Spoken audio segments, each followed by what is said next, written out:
Sponsored by Thunder Plus EV Chargers. Welcome to Josh talks with Rajiv YSR.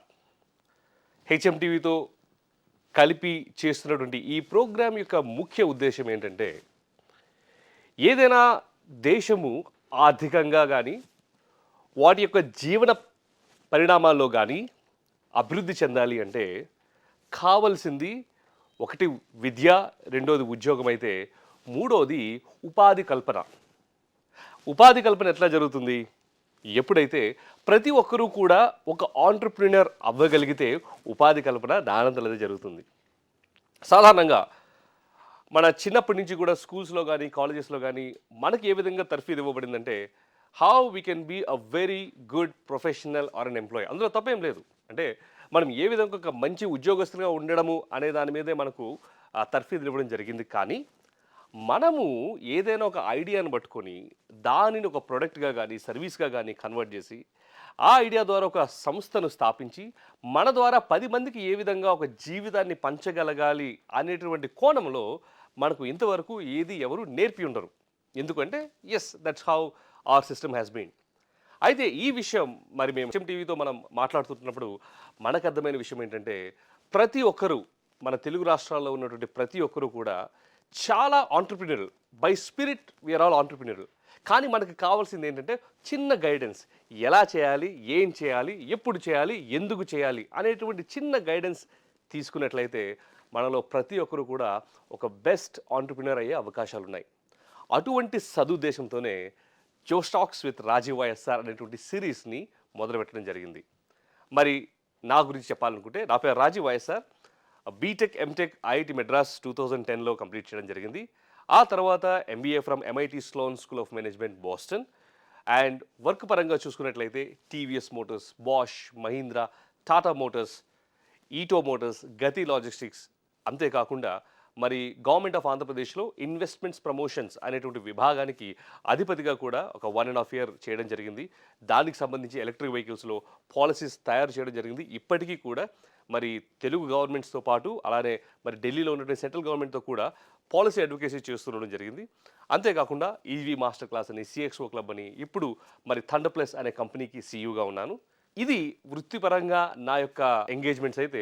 ఇది కాకుండా T Hub world's largest startup ఇంక్యుబేటర్లో మెంటర్గా ఉన్నాను. చాలా స్టార్టప్స్ని మెంటర్ చేస్తున్నాను. అలానే ఇండియన్ స్కూల్ ఆఫ్ బిజినెస్ హైదరాబాద్లో ఆంటర్ప్రినర్షిప్ అండ్ ఇన్నోవేషన్ అనేటటువంటి సబ్జెక్ట్ మీద లెసన్స్ కూడా చెబుతూ ఉంటాను. అయితే ఈ 15-16 సంవత్సరాల ఉన్నటువంటి అనుభవాన్ని కూడా మంచిగా మరి కుదించి సూక్ష్మంగా అలానే అందరికీ అర్థమయ్యేటటువంటి రీతిగా ఎవరైనా ఈ యొక్క జోష్ టాక్స్ని ఫాలో అయినట్లయితే వాళ్ళందరూ కూడా వారి వారి ఆలోచనలను ఒక ప్రోడక్ట్ రూపంలో కానీ లేకపోతే ఒక సర్వీస్ రూపంలో కానీ తీసుకుని వెళ్ళి ఒక కంపెనీని పెట్టే అవకాశము ఈ యొక్క జోష్ టాక్స్ ఫాలో అవడం ద్వారా జరుగుతుంది. దీంతో మరి మనం మొదలు పెడదామా? సాధారణంగా మరి మన యొక్క జీవితం చూసుకున్నట్లయితే ఇంచుమించు ఒక 78 years బతుకుతామేమో. So probably up to 20 years మనము మన ఎడ్యుకేషన్ కానీ యూజీ, పీజీ ఇంకొంచెం ఎక్కువ చదువుకున్నట్లయితే 25 years వరకు కూడా మన ఎడ్యుకేషన్లోనే అయిపోతుంది. 25 years నుంచి చనిపోయే వరకు మనతో తోడుగా ఉండేది ఏంటి అంటే మన కెరియర్, మన ప్రొఫెషనే. మన భాగస్వామి కూడా కెరియర్ తర్వాతే మనతో జాయిన్ అవుతారు. మరి భాగస్వామితో మనం ఉన్నా లేకపోయినా సరే కెరియర్ అయితే కంటిన్యూ అవుతుంది. మన జీవితంలో ఇంచుమించు 60-70% టైం తీసుకునేటువంటి ఈ కెరియర్ని మరి why don't we convert this as an entrepreneur career? అంటే ఆంటర్ప్రినర్షిప్ అనేది మనం ఎందుకు కెరియర్గా భావించకూడదు అనేటువంటి ఉద్దేశంతోనే ఇది చెప్పేది. అయితే చాలామంది అనుకుంటారు, అమ్మో ఆంటర్ప్రినర్షిప్ అంటే నేను కంపెనీని స్టార్ట్ చేయగలనా, ఎలా, నా దగ్గర ఐడియాస్ లేవే, ఏం చేయాలి, ఇప్పుడు ఐడియాస్ వచ్చినా దాన్ని ముందుకు ఎట్లా తీసుకువెళ్ళాలి, కస్టమర్స్ దగ్గర ఎట్లా తీసుకువెళ్ళాలి, బిజినెస్ మోడల్స్ ఎట్లా బిల్డ్ చేయాలి, ఆ ఐడియాని ఎట్లా వ్యాలిడేట్ చేయాలి, దానికంటూ ఒక ఫినాన్షియల్ మోడల్ ఎట్లా బిల్డ్ చేయాలి, ఇన్వెస్టర్స్ దగ్గరికి ఏ విధంగా తీసుకువెళ్ళాలి, కంపెనీని ఎలా నడపాలి, టీంని ఎట్లా పెంచుకోవాలి, ఎలా సెలెక్ట్ చేసుకోవాలి. నాకు తెలుసు ఇవన్నీ మనందరిలో ఎస్పెషల్లీ చూస్తున్న వారిలో అనేక రకమైనటువంటి ఆలోచనలు, అపోహలు, సందేహాలు కలిగి ఉండొచ్చు. కానీ ఈ Josh talks with Rajiv YSR program యొక్క ముఖ్య ఉద్దేశం ఏంటంటే వీటన్నిటినీ కూడా చాలా చిన్న చిన్న భాగాలుగా విభజించి ఒక్కొక్క దాన్ని అందరూ ఈజీగా అర్థమయ్యేట్టుగా మాట్లాడుకుంటూ ఇది ఫాలో అవుతూ మీరు యొక్క కంపెనీని మీరు బిల్డ్ చేసుకునేటటువంటి రీతిగా ఈ యొక్క ప్రోగ్రామ్ని మనం రన్ చేయడం జరిగింది. అయితే ఆంటర్‌ప్రెన్యూర్ అవ్వడం వల్ల బెనిఫిట్స్ ఏంటంటే number 1 first you will be your own boss. You will have your own terms. Me terms and conditions నచ్చినట్టు మీరు వర్క్ చేసుకోవచ్చు. రెండోది, మీతో పాటు ఒక 10 మందికి మీరు ఉపాధి కల్పించిన వాళ్ళు అవుతారు. తర్వాత you are directly contributing to the GDP of our country. అవును, మన గ్రాస్ డొమెస్టిక్ ప్రొడక్ట్కి మీరు మీ స్వతహాగా వాల్యూ కూడా యాడ్ చేస్తున్నారు. సో ఇన్ని బెనిఫిట్స్ ఉన్నాయి కాబట్టి ఆంటర్‌ప్రెన్యూర్‌షిప్ అనే దాన్ని ఒక కెరీర్గా చూస్ చేసుకోవడానికి మీరు సిద్ధంగా ఉన్నారా? మీరు సిద్ధంగా ఉన్నట్లయితే మిమ్మల్ని సక్సెస్ఫుల్ ఆంటర్‌ప్రెన్యూర్‌గా చేయడానికి మేము సిద్ధంగా ఉన్నాం. ఈ ప్రోగ్రామ్ ద్వారా మనం ఏం చేయొచ్చు అంటే నెంబర్ 1, నాకు ఐడియాస్ లేవు, నాకు ఏ ఇండస్ట్రీలో వెళ్ళాలో తెలియదు అనేటువంటి ప్రశ్న ఉన్నట్లయితే మనము వర్క్ చేసేటువంటి ఫ్రేమ్వర్క్స్ ద్వారా ఐడియాస్ని జనరేట్ చేస్తాం. ఐడియాస్ని జనరేట్ చేయడమే కాకుండా అంటే is every idea worth pursuing to be A company, అంటే ప్రతి ఐడియా కూడా ఒక కంపెనీ పెట్టడానికి అర్హుమా కాదా అనేదాన్ని సెకండ్ మనం ఏం చేస్తామంటే వ్యాలిడేషన్, అంటే వచ్చినటువంటి ఐడియాస్ అన్నింటినీ కూడా ఏది సరైనది అనేటటువంటి విషయంలో మనం ఐడియాస్ని వ్యాలిడేట్ చేస్తాం. ఐడియాస్తో కంపెనీస్ అయిపోయేటట్లయితే చెప్పనియండి, ఇప్పటికీ అందరూ ఆంటర్‌ప్రెన్యూర్స్ అయిపోయేవాళ్ళు. కానీ ఐడియా జనరేట్ చేయడం ఒక ఎత్తు అయితే, ఐడియాని వ్యాలిడేట్ చేయడం రెండో ఎత్తు అయితే, వ్యాలిడేట్ చేసినటువంటి ఐడియాని ప్రొడక్ట్ రూపంలో కానీ లేకపోతే ఒక సర్వీస్ రూపంలో కానీ తీసుకురావడం అనేది మూడో ఎత్తు. మరి ప్రొడక్ట్ రూపంలో సర్వీస్ రూపంలో తీసుకుని వస్తే సరిపోతుందా? లేదు. తయారు చేసినటువంటి ఆ యొక్క ప్రొడక్ట్ని కానీ సర్వీస్ని కానీ మార్కెట్ కస్టమర్ దగ్గర తీసుకుని వెళ్ళి అక్కడ ఆయనకు ఆ కస్టమర్కు మనము పిచ్ చేసి కస్టమర్ నుంచి మనము ఒక్క రూపాయి అయినా తీసుకోగలిగితే మన యొక్క ప్రయాసకు ఒక అర్థం ఉన్నట్లే. అయితే ఈ యొక్క ప్రోగ్రాంలో ఇవన్నీ కూడా విపులంగా ఐడియాని ఎట్లా జనరేట్ చేస్తాము, ఎట్లా వ్యాలిడేట్ చేస్తాము, ప్రోడక్ట్ని ఎట్లా క్రియేట్ చేస్తాము, దానికి రోడ్ మ్యాప్ ఎలా తయారు చేస్తాము, ప్రోడక్ట్ని ఏ విధంగా ఆఫర్ చేస్తాము, దానికి ప్రైసింగ్ ఎట్లా చేస్తాము, దానికంటూ ఒక ఫినాన్షియల్ మోడల్ ఎట్లా బిల్డ్ చేస్తాము, ఇదంతటికీ బిజినెస్ మోడల్ ఎట్లా బిల్డ్ చేస్తాము, కస్టమర్ దగ్గరికి ఏ విధంగా దీనిని పిచ్ చేస్తాము, తీసుకొని వచ్చి గో టు మార్కెట్ స్ట్రాటజీస్ ఏవే ఉన్నాయి, వాటిలో ఏది మనము ఎంపిక చేసుకుని దీని ద్వారా గో టు మార్కెట్కి వెళ్తాము, అవన్నీ పోగా ఇన్వెస్టర్స్ దగ్గర కూడా మనం ఎలా వెళ్ళొచ్చు, ఎలా మన యొక్క కంపెనీని ప్రోడక్ట్ని పిచ్ చేసి ఇన్వెస్టర్స్ ఇంట్రెస్ట్తో పాటు ఇన్వెస్టర్స్ మనీని కూడా మనం ఎలా రేస్ చేయొచ్చు అనేది ఈ మొత్తం ప్రోగ్రాంలో మనం నేర్చుకోబోతున్నాం. కాబట్టి ఎక్కడ స్కిప్ చేయకుండా ఆఖరి వరకు ఫాలో అవ్వండి. చెప్తున్న విషయాలు ఏదో వింటున్నట్టుగా కాకుండా అభ్యాసనలో పెట్టండి, వర్క్ చేయడం మొదలుపెట్టండి. మీరు స్టూడెంట్ కావచ్చు, లేకపోతే మీరు ఆల్రెడీ ఎంప్లాయ్మెంట్లో ఉంటూ ఒక ఎంప్లాయీ అయి ఉండొచ్చు, లేదా మీరు ఒక చిన్న మరి మధ్య తరహా వ్యాపారం అయి ఉండొచ్చు. ఏది ఏమైనప్పటికీ కూడా ఈ ప్రోగ్రామ్ ఏ విధంగా డిజైన్ చేయబడిందంటే మీరు ఎటువంటి పరిస్థితులు ఉన్నప్పుడు కూడా 9 to 5 is your employers time, but evening 5 PM to 9 AM is your time. ఆ యొక్క టైంలో ఈ యొక్క ప్రోగ్రాంలో ఇచ్చినటువంటి మరి మెళకువలు కానీ లేకపోతే ఇక్కడ ఇవ్వబడినటువంటి ఆ యొక్క ఇన్పుట్స్నే కానీ తీసుకొని మీరు వర్క్ చేసినట్లయితే you will become a successful entrepreneur. Entrepreneurship, innovation, startup అనే పదాలు వినగానే మనలో చాలామంది కంగారు పడుతూ ఉంటారు, అమ్మో ఏంటివి అని. రెండోది ఇంకో కొంతమందిలో ఉండేటువంటి అపోహ ఏంటంటే ఆంటర్‌ప్రెన్యూర్‌షిప్ని నేర్పొచ్చా, ఆంటర్‌ప్రెన్యూర్‌షిప్ని అనేటువంటి సబ్జెక్ట్ని నేర్చుకోవచ్చా, engineering, mathematics, commerce, right, finance లేదా మెడిసిన్ అయితే నేర్చుకోవచ్చు, కానీ ఆంటర్‌ప్రెన్యూర్‌షిప్ ఏ విధంగా నేర్చుకుంటాం, అది స్వతహాగా రావాలే అని చాలామంది అనుకుంటాం. వాళ్ళకు ఒక చిన్న ప్రశ్న, ఎంతమంది మీరు పుడుతూనే నడవడం మొదలు పెట్టేశారు? సరే, ఎంతమంది మీరు సైకిల్ పట్టుకోగానే సైకిల్ తొక్కేశారు? ఎంతమంది మీరు స్విమ్మింగ్ పూల్లో కానీ చెరువులో కానీ దూకంగానే ఈత కొట్టేశారు? రైట్, ప్రతిదీ నేర్చుకున్నారు, అభ్యసించారు కదా. మరి ఇవన్నీ నేర్చుకోగా ఆంటర్‌ప్రెన్యూర్‌షిప్ నేర్చుకోలేము అనేటువంటి అపోహలు ఎందుకున్నారు? లైఫ్లో everything can be taught and everything can be learned. We are here to teach you and equip you. Are you ready to learn అనేది మిమ్మల్ని మీరు ప్రశ్నించుకోవాల్సినటువంటి విషయం. మరి ముఖ్యంగా అసలు ఆంటర్‌ప్రెన్యూర్‌షిప్ ఎందుకు నేర్చుకోవాలి, నేర్చుకోవడానికి ఉన్నటువంటి అవసరత ఏంటి అన్నట్లయితే సింపుల్. ఇప్పుడు ఏదైనా మనం ఒక మార్గంలో వెళ్ళామనుకోండి, నేను ఒకే మార్గంలో చాలాసార్లు వెళ్ళే ఉంటాను, మీరు ఫస్ట్ టైం ఆ యొక్క పాత్లో ఆ యొక్క రూట్లో వెళ్తున్నారు. సో మీరు ఫస్ట్ టైం వెళ్తున్నప్పుడు ఎక్కడ స్పీడ్ బ్రేకర్స్ ఉంటాయో, లేకపోతే ఎక్కడ గుంతలు ఉంటాయో, లేకపోతే ఎక్కడ మరి స్పీడ్ గన్స్ ఉంటాయో మీకు తెలియదు. ఆల్రెడీ లేకపోతే మేము ఆ పాత్ క్రాస్ చేసి వచ్చాం కాబట్టి ఇదిగో ఇక్కడ మీరు స్లోగా వెళ్ళాలి, ఇక్కడ మీరు స్పీడ్ పెంచవచ్చు, ఇక్కడ జాగ్రత్తగా ఉండు అనేటువంటి ఒక గైడెన్స్ మాత్రమే. సో మేము కూడా ఇప్పుడు చేస్తున్నది ఏంటంటే అటువంటి గైడెన్స్ని మీకు ఇచ్చే ప్రయత్నమే చేస్తున్నాం. ఓకే, సో ఇంకా అనుకోవచ్చు ఇది నేర్చుకోవాలా, నేర్చుకుంటే ఏమిటి అంటే మనందరికీ చాలా యొక్క ఏమంటారు సినిమా చూసే ఉంటాం కదా, ది హల్క్. ఇప్పుడు ఒక హల్క్ని మనం పక్కన పెట్టాం, రెండోది ఒక బక్కపలిచిన వ్యక్తిని పెట్టాం, ఇద్దరు ఫైట్ చేసుకుంటే ఎవరు గెలుస్తారు? హల్కే గెలుస్తాడు కదా. ఎందుకు? Because he is equipped, is rightly prepared. So మనం కూడా ఈ నేర్చుకోవడం ద్వారా ఏం చేస్తున్నామంటే ఎక్కడెక్కడైతే మనము మరి పడిపోయే, ఎక్కడెక్కడైతే మనం ఫెయిల్ అయ్యే అవకాశాలు ఏదైతే ఉన్నాయో వాటిని మనం ముందుగానే తెలుసుకొని ఆ ప్రకారంగా మన యొక్క స్టెప్స్ని మనం జాగ్రత్తగా నేర్చుకుంటున్నాం. What is startup, what is entrepreneurship, what is innovation, ఏంటి ఈ 3 పదాలు ఏంటి, వీటికున్న వ్యత్యాసం ఏంటి, వీటికున్నటువంటి ఏమంటారు మరి సంబంధం ఏంటని మీరు అనుకుంటున్నారేమో. Let me explain each one of them in detail. ఈ మూడింటిని పెట్టినట్లయితే అసలు ఏంటంటే స్టార్టప్ కానీ ఆంటర్‌ప్రెన్యూర్‌షిప్ కానీ దాని యొక్క అర్థం ఏంటంటే ఏదైనా ఒక ప్రాబ్లం మనం సొసైటీలో చూస్తున్నప్పుడు, ఏదైనా ఒక ప్రాబ్లం అంటే ఒక వినియోగదారుని స్థితి నుంచి చూసినట్లయితే ఫ్రమ్ ఏ కస్టమర్స్ పర్స్పెక్టివ్ కానీ ఏదైనా ఒక ప్రాబ్లం అది ఆయన చెప్పగలిగి ఉండాలి, which is basically you call it as articulated need, or చెప్పలేకపోయిన నీడ్ అయినా ఉండాలి, అంటే అన్ఆర్టికులేటెడ్ నీడ్ అయినా అయి ఉండొచ్చు. ఏదైనా ఒక ప్రాబ్లమ్ని మీరు ఐడెంటిఫై చేసి ఆ ప్రాబ్లంకి వినూత్నమైన రీతిలో మీరు ఒక సొల్యూషన్ని రైట్ విత్ ఇన్నోవేషన్ ఆ ప్రాబ్లంకి మీరు సొల్యూషన్ తీసుకురాగలిగి ఆ ప్రాబ్లమ్ని మీ సొల్యూషన్తో జతపరచడం ద్వారా ఆ యొక్క కస్టమర్కి కావలసినటువంటి కంఫర్ట్ని ఇస్తూ ఈ ప్రాసెస్లో మీరు మనీ ఆర్ ప్రాఫిట్స్ని చేసుకోవడమే సూక్ష్మంగా ఆంటర్‌ప్రెన్యూర్‌షిప్ అంటే. అంతేకాదు కానీ దీనిని మరింతగా మల్టిప్లై చేసేయగలిగేటటువంటి స్కేలబిలిటీని కానీ మీ యొక్క ఆ బిజినెస్ మోడల్లో బిల్డ్ చేసినట్లయితే దానినే స్టార్టప్ అంటారు. మళ్ళీ చెప్తున్నాను కదా, ఆర్టికులేటెడ్ ఆర్ అన్ఆర్టికులేటెడ్ నీడ్స్ని ఐడెంటిఫై చేసి ఆ నీడ్స్కి తగినట్టు సొల్యూషన్ మీరు బిల్డ్ చేసి ఆ సొల్యూషన్ని మీరు వినియోగదారునికి ఇస్తున్నప్పుడు దానికి ఫలంగా మీరు ఆ వినియోగదారు దగ్గర నుంచి మనీని తీసుకుని దీనినే ఒక స్కేలబిలిటీలో తీసుకొని వెళ్ళగలిగితే that's exactly what is called entrepreneurship and startup. మరి మీరు అనుకోవచ్చు, సార్ 2025లో ఉన్నాము, చాలా ఐడియాస్ ఆల్రెడీ వచ్చే ఉంటాయి కదా, చాలామంది స్టార్టప్స్ వచ్చే ఉంటాయి కదా, ఇంకా స్టార్టప్స్కి అవకాశం ఉందా అని అంటే నా క్వశ్చన్ ఏంటంటే, అలా అనుకుంటే మనందరం ఒకటే టూత్ పేస్ట్ వాడాలి, ఒకటే సబ్బు వాడాలి, ఒకటే కార్ వాడాలి, ఒకటే బైక్ కావాలి కదా.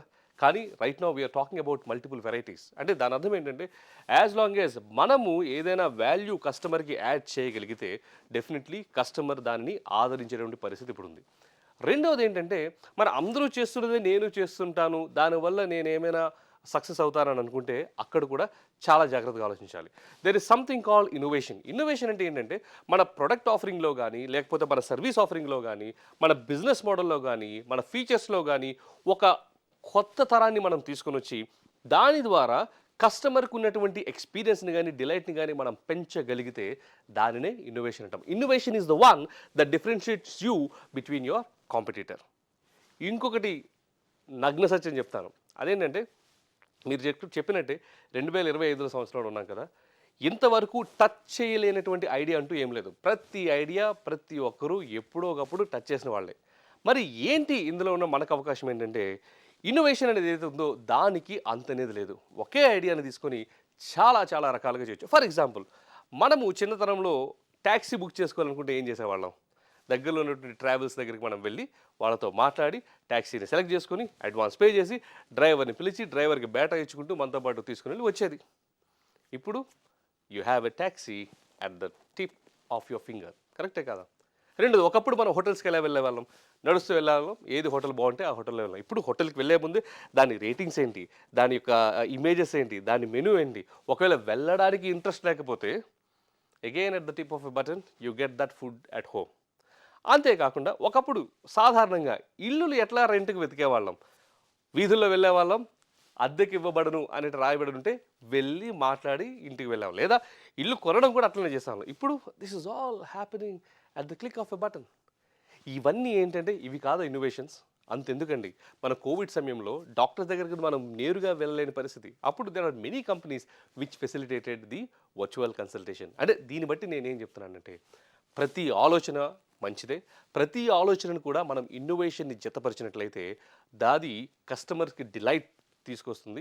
ఎప్పుడైతే the customer is more than satisfied with your product and offering and he is willing to rise that money and give it to you, let me tell you, you are on the right path. సాధారణంగా అనుకుంటాం startup అంటే నేను మరి ముఖ్యంగా investor దగ్గరికి వెళ్ళి money race చేయలేము. నేనేమంటానంటే ఇన్వెస్టర్స్ దగ్గరికి వెళ్ళి మనీ రేస్ చేసే ముందు మీరు చేయాల్సింది ఏంటంటే కస్టమర్ దగ్గరికి వెళ్ళి మీరు ఇచ్చేటువంటి విలువకు ఆయన తిరిగి వెల చెల్లించగలిగితే, అటువంటి పరిస్థితుల్లోకి మీరు తీసుకుని వెళ్ళగలిగితే you are there at the right platform. So ఇక ఏముంది, ముందుకు వెళ్దాం. ఎలా ఐడియాస్ని జనరేట్ చేయాలి, జనరేట్ చేసినటువంటి ఐడియాస్ని ఏ విధంగా వ్యాలిడేట్ చేయాలి, దాని నుంచి ఎలా మనము ప్రోడక్ట్ని డెవలప్ చేయాలనేది ముందు ముందు తెలుసుకుందాం. అంతేకాదు, మనం ఒకప్పుడు బస్ టికెట్స్ కానీ ట్రైన్ టికెట్స్ కానీ ఎట్లా బుక్ చేసుకునే వాళ్ళం?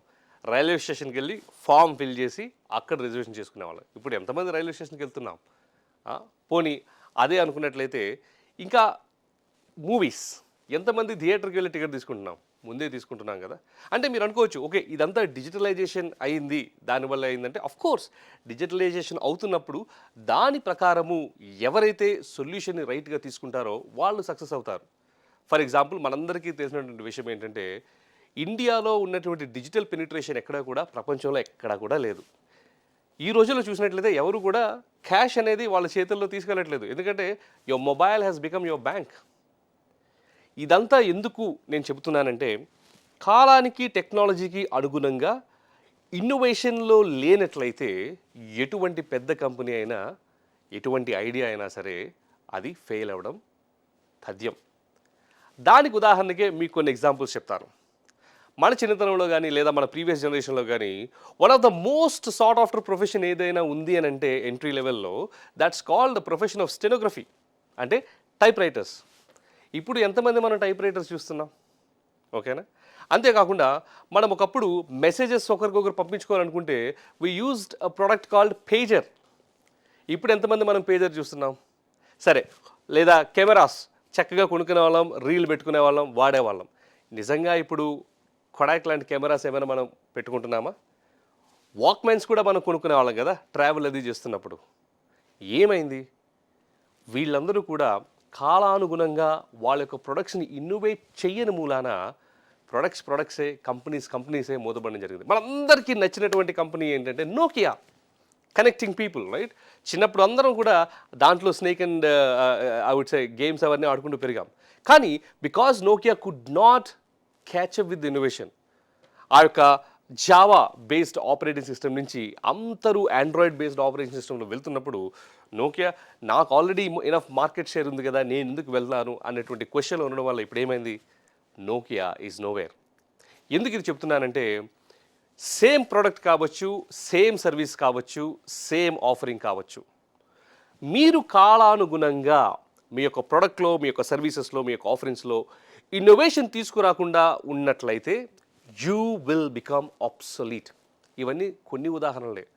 మరికొన్ని ఉదాహరణలు నేను మీకు చెప్పాలనుకుంటే, ఊబర్ కార్స్ని అగ్రిగేట్ చేసే కంపెనీ, ఓలా కార్స్ని అగ్రిగేట్ చేసే కంపెనీ. కానీ ఓలా ఎంత ఇన్నోవేషన్ తీసుకొచ్చిందంటే, ఓలా బైక్స్ని తీసుకొచ్చింది, ఓలా ఆటోస్ని తీసుకుని వచ్చింది, at one point of time Ola buses, Ola shuttles కూడా తీసుకుని వచ్చింది. That is exactly what we mean changing according to the needs of the market and needs of the customer. So మీరు ఏమి చేసినా, ఏ విధంగా చేసినా సరే మార్కెట్ని దృష్టిలో పెట్టుకోండి. మీ యొక్క ప్రోడక్ట్కి కానీ, మీ యొక్క ఆఫరింగ్ కానీ కొత్తదనాన్ని, ఇన్నోవేషన్ని ఏమి యాడ్ చేస్తున్నారో దానిని దృష్టిలో పెట్టుకోండి. ఎప్పుడైతే ఈ రెండు కలగలుస్తాయో యూ విల్ బికమ్ అన్స్టాపబుల్. ఇంకొక ముఖ్య విషయం కూడా ఉందండోయ్. నాది ఒకే ఐడియానే, నా ఫ్రెండ్ది ఒకే ఐడియానే, నాది ఏ విధంగా సక్సెస్ అవ్వాలి అని అనుకుంటే ఇది జాగ్రత్తగా గుర్తుపెట్టుకోండి. దీనిని గో టు మార్కెట్ అంటాం. అంటే ఏ ప్రోడక్ట్, ఏ సర్వీసెస్ ద్వారా మీరు త్వరగా మార్కెట్కి మీ యొక్క ప్రోడక్ట్ని తీసుకువెళ్ళగలుగుతారో, the faster you take it to the market, the better advantage you always have. దీనినే మనం కొన్నిసార్లు ఫస్ట్ మూవర్ అడ్వాంటేజ్ అంటాము, లేకపోతే ఎర్లీ మూవర్ అడ్వాంటేజ్ అంటాము. సో మీ గో టు మార్కెట్ అనేటువంటి స్ట్రాటజీ చాలా మరి సూక్ష్మంగా ఉండాలి, చాలా స్పీడ్గా ఉండాలి. దాని గురించి కూడా మనం మాట్లాడబోతున్నాం. అంతేకాకుండా సాధారణంగా ఫౌండర్స్ ఏం చేస్తారంటే, ఒక ఐడియాను పట్టుకుని ఆ ఐడియాను అట్లానే పట్టుకుని ఉంటారు. కానీ ఎనీ స్టార్టప్ ఫౌండర్కి ఉండాల్సింది customer centricity, not idea centricity. అంటే నేను ఒక ఐడియాను పట్టుకున్నానంటే దాన్నే పట్టుకుని ఉండడం కాదు, కానీ నా కస్టమర్ ఎవరు, నా కస్టమర్ని నేను ఏ విధంగా డిఫైన్ చేస్తాను, ఆయనను ఏ విధంగా నేను ఆయన యొక్క నీడ్స్ని, లేకపోతే ఆ కస్టమర్ యొక్క నీడ్స్ని ఫుల్ఫిల్ చేయగలుగుతాను, దానికి అవసరమైతే నా యొక్క ప్రోడక్ట్ని కూడా నేను చేంజ్ చేసుకోవడానికి రెడీగా ఉండాలి. ఇప్పుడు మీరు సాధారణంగా సక్సెస్ఫుల్ కంపెనీస్ని చూసినట్లయితే ప్రతి ఒక్క కంపెనీ ఇంతవరకు ఎన్ని పివోట్స్ అంటే వాళ్ళు మొదలుపెట్టిన దానికి చిన్న మార్పులు చేర్పులు చేయడం. On an average every successful startup goes through 17 pivots in its life cycle. 17 pivots. So ఇంకొకటి, what differentiates you from others for being successful అంటే, మీరు ప్రొడక్ట్ సెంట్రిక్గా కాకుండా కస్టమర్ సెంట్రిక్గా ఉండగలగాలి. సో మొట్టమొదటిగా ఇన్నోవేషన్, రెండవది quick go to market strategy, మూడవది customer centricity compare to product centricity, నాలుగవది raising money not necessarily from the investors but from the customers. So ఇంతవరకు ఈ ఆంటర్ప్రినర్షిప్ అనే దాన్ని ఒక టోటాలిటీలో మీరు నేర్చుకున్నారు. ఇక ముందు ముందు ఏ విధంగా మనము ఐడియాస్ని జనరేట్ చేయగలగాలి, ఏ విధంగా జనరేట్ చేసినటువంటి ఐడియాస్ని వ్యాలిడేట్ చేయాలి, ఇవన్నీ కూడా మనం వచ్చే ఎపిసోడ్లో తెలుసుకుందాం. Thank you very much. Once again be and stay tuned to Josh talks with Rajiv YSR. Sponsored by Thunder Plus EV Chargers.